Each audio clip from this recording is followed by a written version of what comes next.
morning, Americans. This is your favorite alien here on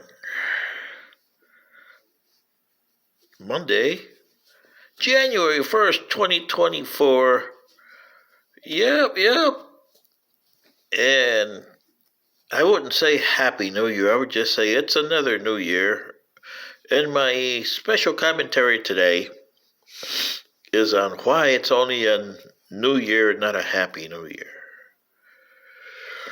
For the last 2.5 months, CNN and the Republicans have been putting this, what do they call that, narrative out there that, it's the American voter that decides. Well, CNN says it's the states that decide, but they don't give you any information on why they say that.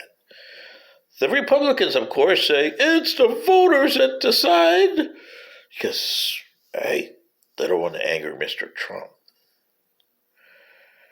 If it's the voters that decide that Mr. Trump has 40 million voters that are going to vote strictly for him, and if he could change another 40 million, which he probably could in today's environment, and especially with Joseph Biden being at the other end, then yeah, I would say that we got a problem, Americans, and you do. You got a problem both ways.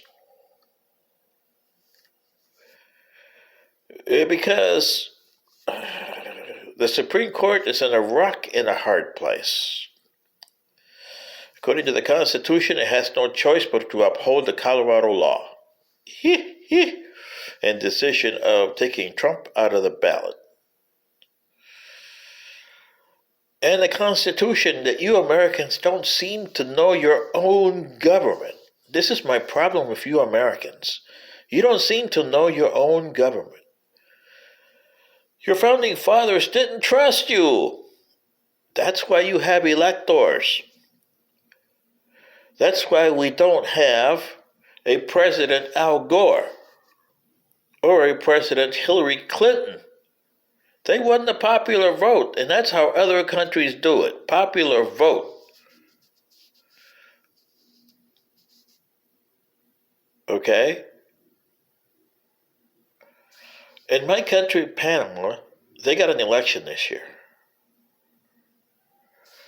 And the guy that's going to win it will win it with less than 40% of the vote. But he'll have the more votes because there's a lot of candidates in there.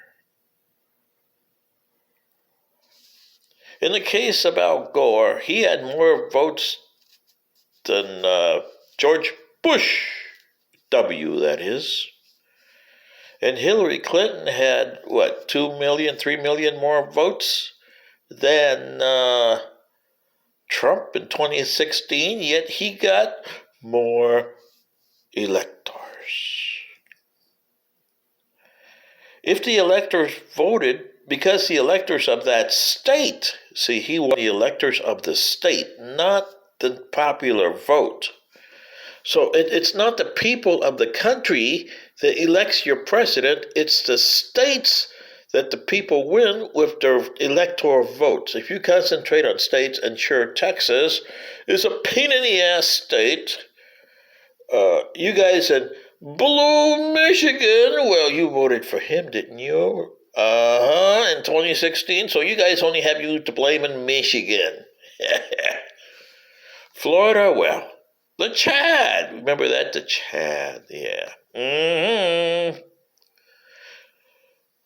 So you see, Americans,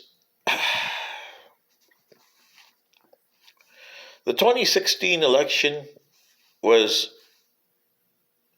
stolen from Hillary Clinton because of the electoral votes. Just as the 2020 election was stolen from Trump just because of the electoral votes. But also, Biden had 8 million more voters than he did. So see, even though you don't like Joseph Biden, he had the electors on his side and he had the voters on his side. So therefore, there is no stolen election on 2020. The election of 2002 was stolen from Al Gore by the Supreme Court. I know of 4 elections that were stolen. The 2016 election was stolen from Hillary Clinton because of the electors. The 2000 election was stolen from Al Gore because of the electors. The 1940 election was stolen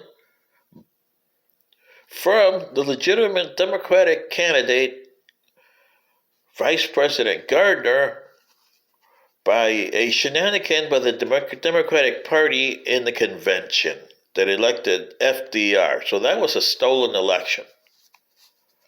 Mr. Gardner just shut his mouth and went into history footnote. Poor Mr. Gardner. May he rest in peace. Because he got a stolen election. Samuel Tilden, pardon me, got a stolen election in 1876 by both the Democrats and Republicans because they had agendas they were doing. See, that's another thing you got, is agendas on both parties. You had these crazy electors, and you had an election with some states still having reconstruction of federal troops in their states. You had the same thing in the 1872 election, which was the re-election of Ulysses S. Grant. So those elections should have an asterisk by them. You should have counted those electors, okay? Because those states were not part of the Union yet. They weren't admitted to the Union. They still had federal troops under Reconstruction. Same in 1876. Reconstruction ended finally by Rutherford B. Hayes in 1877. But he got the presidency based on the Compromise of 1877. So you see, Americans, your country doesn't trust you. Your Constitution doesn't trust you. That's why you got this problem, the electors. The popular vote would have not voted Trump in the first place. Would you have had a better presidency under Hillary Clinton? Well, we'll never know. She'll probably be just like Joseph Biden, I would assume. And it'll be a continuation of Obama's administration. Oh, yeah. Obama. There's been a disaster administration since 2001. For this century, you guys have had horrendous presidents. And you don't see that. That's why you're heading towards disaster on November and dissolution of the United States. You have to change your government. You have to change your form of government. You're in the same position that your ancestors were in 1786 when they realized these Articles of Confederation aren't working too well. And none of the states liked the Constitution. They just bared with it. They had no choice. You need something that you don't have to bear with it, or something that you can put together like the Articles of Confederation. Okay, we won. Now let's see if we can get this together here. Yeah. So when is the lights on your watermelon brains, American, is going to come up and say, bing, bing, bing, bing, bing, bing, bing. We need another constitutional convention to see if we can save this Constitution, rewrite this Constitution, do a new Constitution, or dissolve the Union. This is your favorite alien. Good day.